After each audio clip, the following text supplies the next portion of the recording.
Enter down staircase left, Sybil and Trevor. Trevor. I say, it's getting nearly time to call this off. Sybil. Oh, nonsense. It's only just 10. Your mother is delivering an address, and she's not given to cutting her words short on these occasions, I believe. Trevor. Half an hour more, then. And let's make it go with a bit more fling for the wind-up. Sybil. Righto. Enter Sparrowby left. Lord, here's that pestering idiot again. Sparrowby. Oh, at last I found you. Are you better? Sybil. Better? Sparrowby.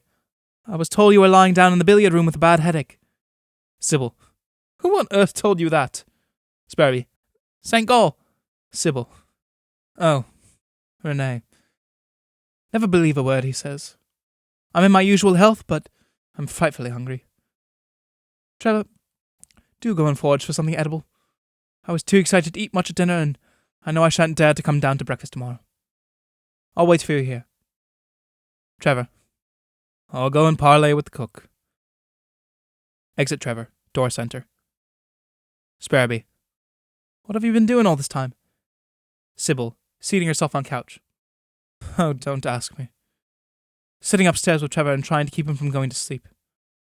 I assure you it wasn't amusing. Sparrowby. I should never go to sleep if I were by your side. Sybil. What an inconvenient husband you would be. Oh, I wish you wouldn't always be fooling. Seats himself beside her. You don't know how much I love you. Of course I don't. I've only got your word for it that you care at least a bit for me.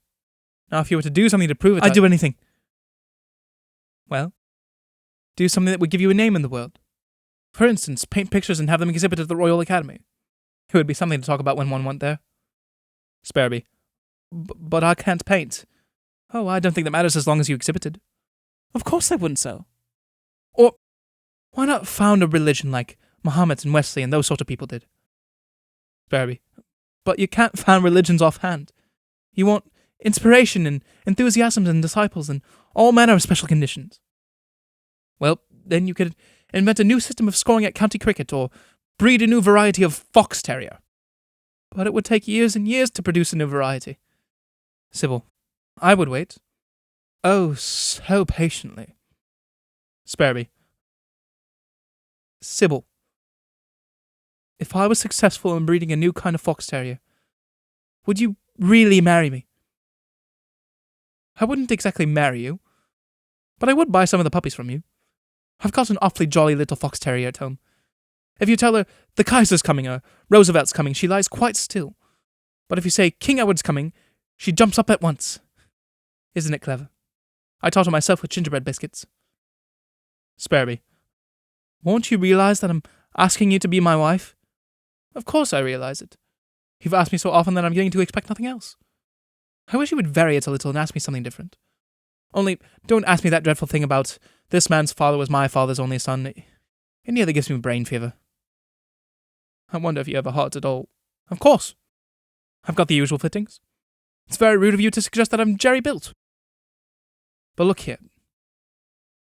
Joking apart, do something to oblige me. Go and dance with poor Evelyn Bray. She's been at the piano all evening and hasn't had a scrap of dancing herself. If I do, will you give me a dance afterwards? I'll give you 2. Sparrowby, rising from a seat. You angel. I wish you'd always be as kind. Exit Sparrowby, door right back. Sybil, hearing someone come in.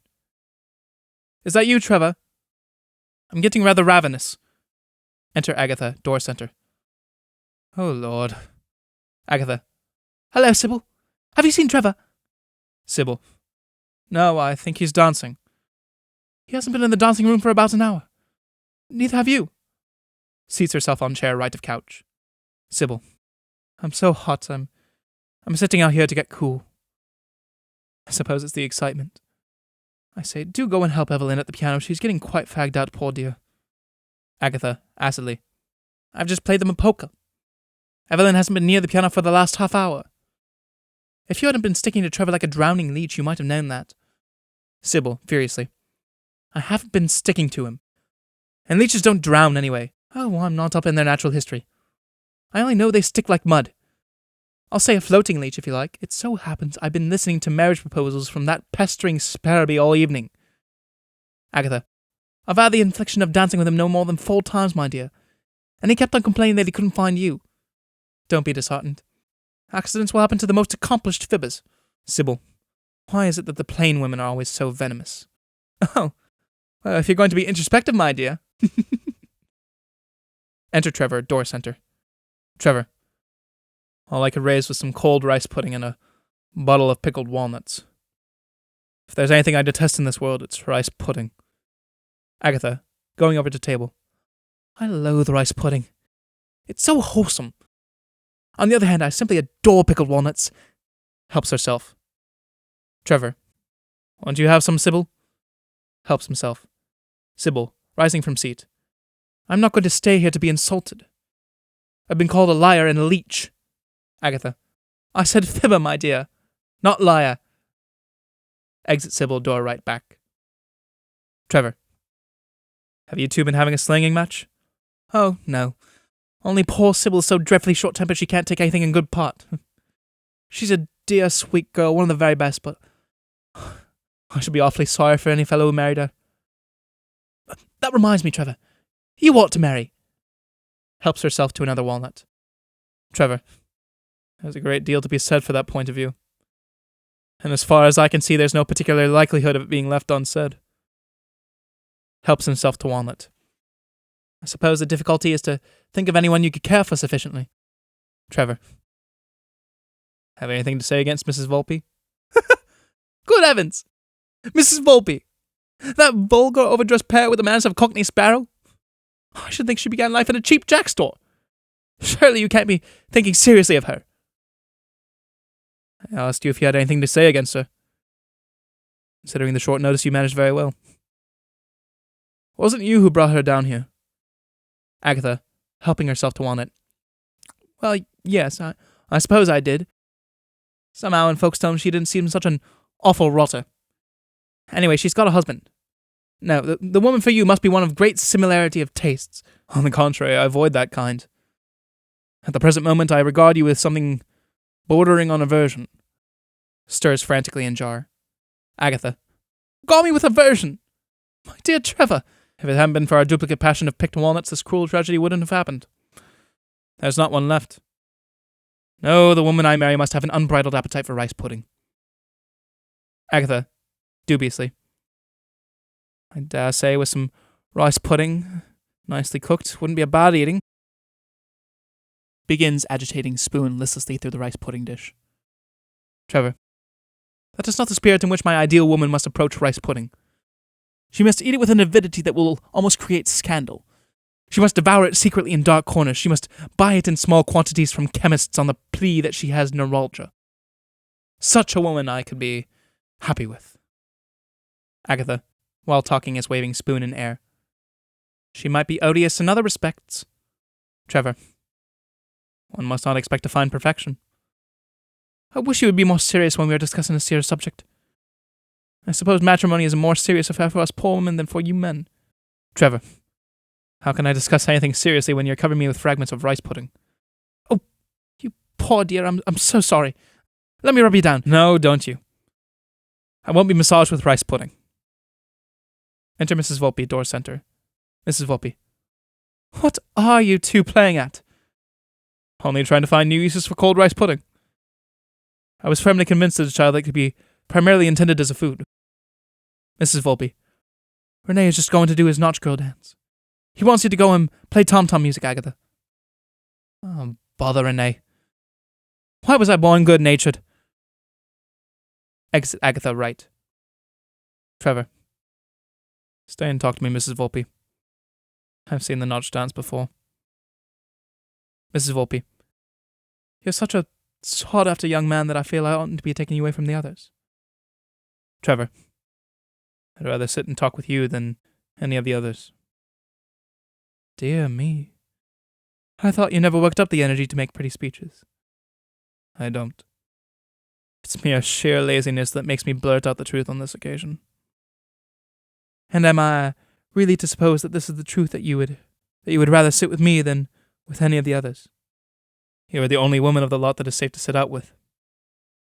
Perhaps you are not very securely married, but you are not exactly floating loose, ready to take advantage of the artless innocence of a young bachelor.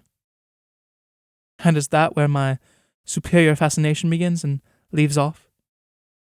That's where it begins. I didn't say it left off there. Now don't try and talk pretty. You know you're not capable of sustained effort in that direction.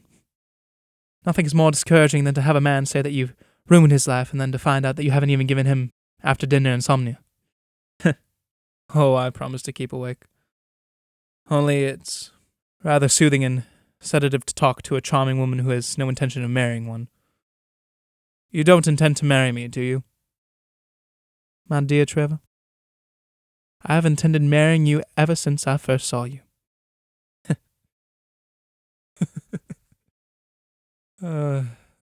Say the road to matrimony is paved with good intentions, don't they? I've heard it put in a more roundabout manner. In your case, isn't there a rather big obstacle in the road? You mean Peter? Trevor, I suppose he is a factor in the situation. Of course he is my husband. And it's my duty to think of him before anyone else. I'm not going to be a hypocrite and waste sentiment in that direction. Our married life has been about as odious an experience as I wish to go through. Trevor, still, I suppose an even unsatisfactory marriage has to be taken into account. There is no first offenders clause in our marriage system. However uncongenial he may be, Peter remains your husband. Well, that's the question. Peter was always selfish, but double pneumonia on top of nervous breakdown may have overcome even his obstinate temperament. Why, at any moment I might get what I should be obligated to call in public bad news. So you see, I'm not so safe a person to sit and make pretty speeches to as you thought. And now I suppose my fascination has melted into thin air. No, I shall merely have to label you dangerous along with the others. Ah, Trevor, I'm much more dangerous than any of the others if you only knew. Why so? Because I really want you for your own self. The others are all after you for family reasons and general conscience and that sort of thing. I want you because, well, I've seen a bit of the world, and I know the worth of a man like you, who can't be flabbergasted or humbugged or led by... Hush! Someone's coming. Enter William, door left. Just clear these things away, William. I should like my mother to find the hall in its usual state. Now, Mrs. Volpe, I must be going into the dance. I've shirked my duty most horribly. Mrs. Volpe, well, let's have a dreamy waltz together, to set the seal on what we've been talking about. We are friends, aren't we? Exeunt Trevor and Mrs. Volpe, door right. William gathers up empty plates. Enter Renee, door center. Renee, helping himself to wine. William! Can you find me any more peaches? William. No, sir, I brought you the last. Renee, arranging himself comfortably on couch. Well, try to discover a fig or a banana somewhere, do. And if you remind me tomorrow, I'll ask Mr. Ludovic to give you that yellow striped waistcoat that he hardly ever wears. Thank you, sir. You don't know of no one wanting a page, do you, sir? Renee. Why? Are you thinking of leaving? Will. I expect I shall have to leave without having time to do any thinking about it, sir. When Mrs. Bavvel comes to hear about our goings-on behind her back, she'll behave like one of those cyclopses that sweeps away whole villages. Renee. Cyclone, William. Not cyclops. That's it, sir. Cyclone. And I expect I shall be among the sweepings. I've no particular fancy to going home out of situation just now, sir. Home life is a different thing with you gentry. You're so comfortable and heathen. Renee. When one comes to think of it, I suppose we are. It's a rather overcrowded profession all the same. While William is talking, Renee helps himself to Trevor's Russian cigarettes and fills his case. Ah, sir. You haven't known what it is to be brought up by respectable parents. Renee. Really, William? My father's Plymouth Brethren, sir. Not that I've anything to say against Plymouth as a religion, but in a small cottage it takes up a lot of room. My father believed in smiting sin whenever he found it. What I complained of was that he always seem to fight it in the same place. Plymouth narrows the perspective. Between gentry religion and cottage religion, there's the same differences between keeping ferrets and living in a hutch with one. Exit William, door center. Enter the first four in couples by door right back. Trevor and Mrs. Volpe, Drummond and Claire, and Sybil and Sparrowby and Agatha, prancing through hall and singing Non je ne marche pas, which is heard being played on piano off. Agatha to Renee. You slacker! Come and join in! They exunt in same order through door left, still singing. Renee to himself. I'm of far too tidy a disposition to leave half-empty bottles lying about. Did I hear wheels? Rises and listens. Stop your squalling, you people! Fancy I heard wheels. Listens again. My nerves are getting quite jumpy. Reseats himself. Hall door right thrown open. Enter Hortensia, who turns to someone in porch. Hortensia. Ludovic, quick, catch the carriage. I've left my pamphlets and notes in it. Catches sight of Renee, who is regarding her with helpless stare. Mr. St. Gall, may I ask what you are doing here at this hour? Such a silly mistake. Old Colonel Nicholas asked me to go over to Bowerwood after dinner as I was all alone. I distinctly told the groom Bowerwood, but he drove me here instead, and I didn't see where I was till he had driven off. So I've had to wait here till he comes to fetch me. Hortensia, who has been staring fixedly at him and at the wine bottles and siphons on the table. Will you repeat your story, please? I didn't quite follow. Colonel Nicholas thinking I might be lonely. Hortensia. I hear music. I've been thinking I've heard harps in the air all evening. I put it down to the state of my nerves. Sybil, with hood overhead, runs through laughing from door left and exits door center without noticing Hortensia. Renee. Ah! Did you see that? Did you see that? Hortensia stares at doorway where figure vanished. Howl heard off. Enter Drummond with phantom hound mask on, door left. Run through and exit center. Renee. Oh, say something, or we shall both go mad. Sobs convulsively. Hortensia, furiously. Ludovic! Enter Ludovic, hall right door. What is happening? Renee is collapsed in fit of pretend hysterics in armchair. Hortensia. The boy is either drunk or mad. Something disgraceful is taking place in this house. Ludovic. Something disgraceful here. Renee. What is all this? Renee, sitting rigid in chair and staring straight in front of him. Only werewolves chasing goblins to the sound of unearthly music. Will someone kindly see if my carriage has come? I refuse to stay another moment in this house. Enter Trevor, Claire, Mrs. Volpe from door left. Sybil and Drummond, door center, all unhooded. Trevor. Oh, good God. Renee pours out glass of wine and drains it, then lies back composedly in his chair. A prolonged pause, during which Hortensia surveys sheepish group of revelers. Sybil, weakly. We were having games. Mrs. Volpe. Old English games. Drummond. Charades. Claire. Historical charades. Enter Agatha and Sparrowby, door right back, singing with fatuous exuberance Non je ne marche pas. They stop horror-stricken in center stage. Hortensia, seating herself in high-backed chair, her voice trembling with rage. May I ask who has organized this abominable and indecent orgy in my house? Will somebody enlighten me? Claire. It was something we got up on the spur of the moment. There was nothing organized, and what brought people in from outside? I've heard a contemptibly ridiculous story about Mr. St. Gall's accidental arrival here. How do you account for Mr. Drummond's presence? Was he also trying to make his way to Bowerwood? Drummond, blunderingly. Yes. Renee, decisively. No, that's my story, and it won't be plagiarized. Sybil. He dropped in by chance. Drummond. Yes, quite by chance. Hortensia. Also on the spur of the moment. A moment to be observed when I happened to be temporarily absent. and knowing my strong objection to the questionable form of entertainment involved in promiscuous dancing, you choose this moment for indulging in an aggravated and indecent kind of dance which I can only describe as a brawl. Mrs. Volpe. But, dear Mrs. Bavvel, I assure you there is nothing indecent in a sheet and pillowcase dance.